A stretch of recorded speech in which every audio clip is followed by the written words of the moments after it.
Salam Planter Indonesia. Assalamualaikum warahmatullahi wabarakatuh. Di siang hari yang berbahagia ini ada sebuah pertanyaan dari sahabat Brondol, Pak Pendi. Kalau misalnya fungisida atau insektisida apa yang kadaluarsa, apakah berpengaruh terhadap tanaman yang mau kita semprot? Apakah berpengaruh terhadap kematian terhadap serangga yang kita semprotkan insektisida yang kadaluarsa dan sebagainya? Maka di siang hari yang berbahagia ini kita akan membahas tentang hal itu.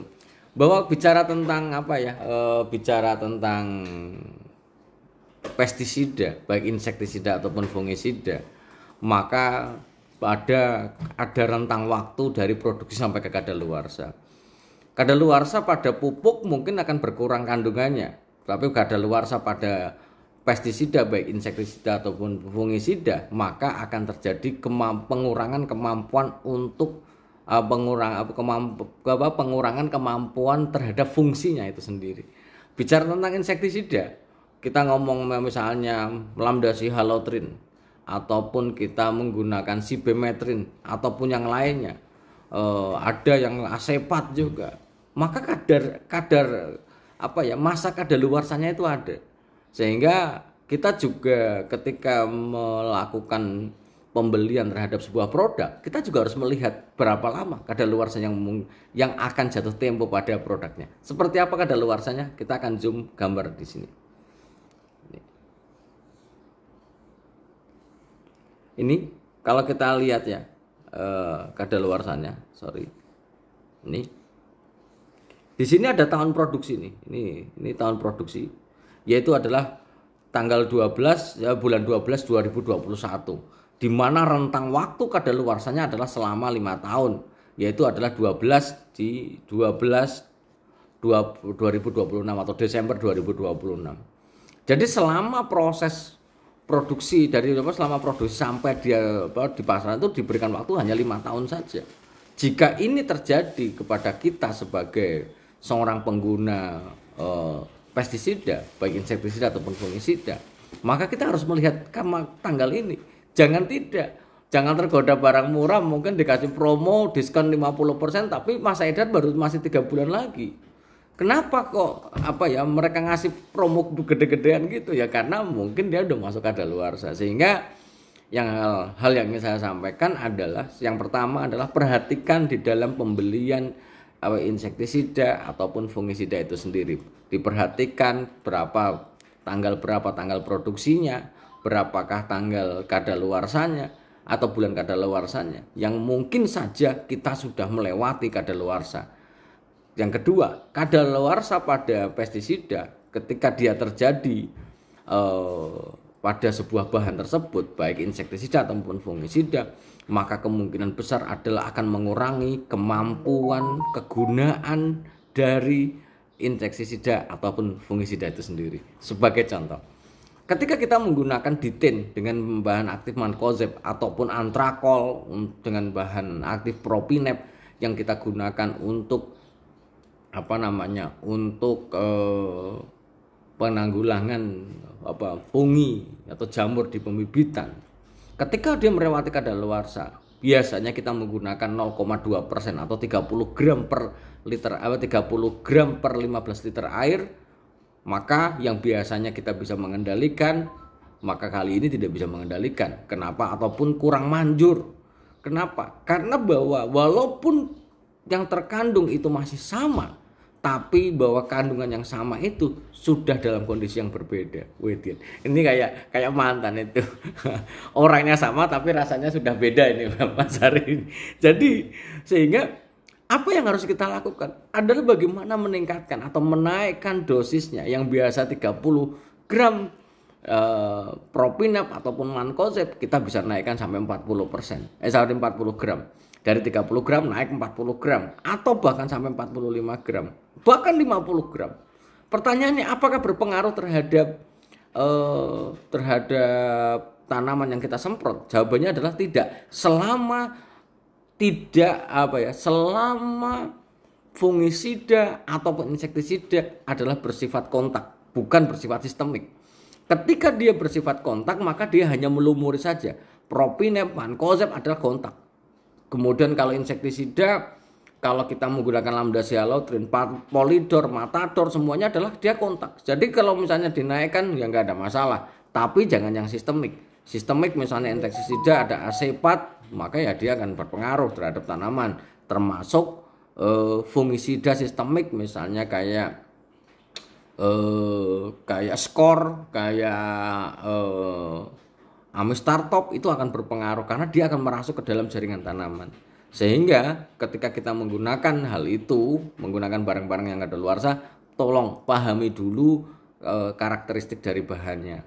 Kalau sebagai contoh, ini ada BM Promac, ini ada Acefat. Ini BM Promac ini Acefat ya.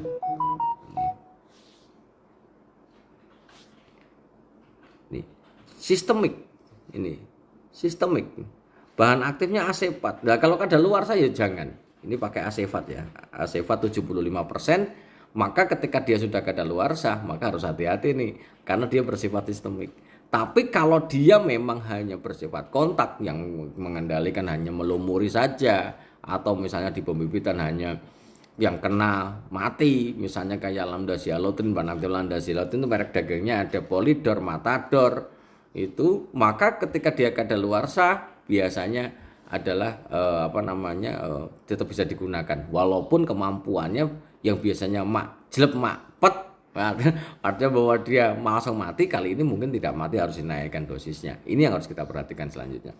Yang ketiga, bahan-bahan yang kadaluarsa termasuk apalagi dalam bentuk cairan, rata-rata terjadi perubahan struktur atau perubahan warna dari fisik cairannya. Sebagai contoh, polidor atau matador biasanya warnanya bening. Selama dia masuk ke kadaluarsa, maka dia akan terjadi kayak bling-bling warnanya ini. Nah, bling-bling warnanya itu berubah jadi kayak ada semacam glitter-glitternya. Kalau itu tanda-tandanya jika memang ada pada murni ya ditempatkan pada gelas yang bening atau botol kaca yang bening, maka dia ada glitter-glitternya. Nah, ini juga menjadi bagian yang harus kita perhatikan, jangan sampai tanaman yang mau kita semprot malah insektisidanya sudah seperti itu, maka kemampuannya pasti akan turun. Sehingga ini yang harus saya sampaikan. Dan satu lagi, ingat bahwa menggunakan jangan berpikir bahwa ketika kita menggunakan insektisida ataupun fungisida untuk kita gunakan, Pak Pendi nggak manjur, bisa nggak insektisida tak campur dengan fungisida? Maka jawabannya tidak diperbolehkan sama sekali. Ketika kita mau menggunakan insektisida ya insektisida saja, mau pakai perekat ya monggo, mau pakai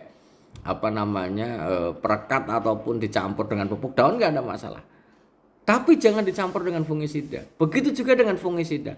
Mau pakai fungisida, misalnya ditin atau antrakol yang mau kita gunakan, mau kadaluarsa nggak kadaluarsa, maka dicampur dengan pupuk daun boleh saja.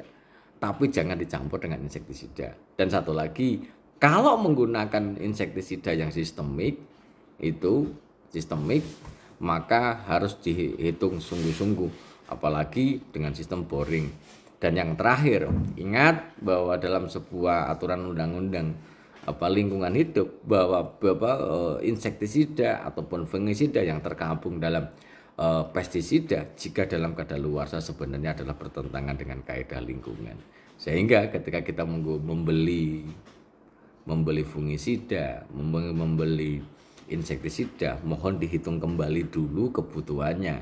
Karena kelebihan akan jadi kadaluarsa juga berpengaruh terhadap efektif dari fungsi masing-masing tersebut, dan juga adalah bertentangan dengan fungsi lingkungan. Hal ini tidak selaras dengan The Brondol, menghijaukan dunia tanpa syarat, yang tidak boleh bertentangan dengan lingkungan. Karena bahwa ini sambil menjawab pertanyaan dari sahabat The Brondol. Kemarin ada yang bertanya, Mas Hari, ya, kenapa The Brondol itu slogannya adalah menghijaukan dunia tanpa syarat. Artinya adalah menghijaukan dunia itu adalah kewajiban kita sebagai manusia untuk melestarikan ke depannya. Maka best management praktis dalam budidaya kelapa sawit adalah harus kita lakukan. Tanpa syarat adalah tanpa pandang bulu dan tanpa ada embel-embel apapun. Setinggi apapun jabatan di perkebunan juga nggak ada gunanya jika memang otaknya juga nggak ada. Tapi sebagus baiknya orang perkebunan adalah berguna bagi para petani untuk sharing bagi seluruh seluruh petani Indonesia. Apa yang kita lakukan hal kecil maka akan sangat berguna bagi para petani kelapa sawit Indonesia. Dan semoga kita akan sehat selalu dan Allah memberikan limpahan rezeki yang halal dan tidak disangka-sangka, dan mendekap kita dengan kesehatan dan kebahagiaan tanpa syarat pastinya. Sehat selalu dan salam planter Indonesia. Assalamualaikum warahmatullahi wabarakatuh.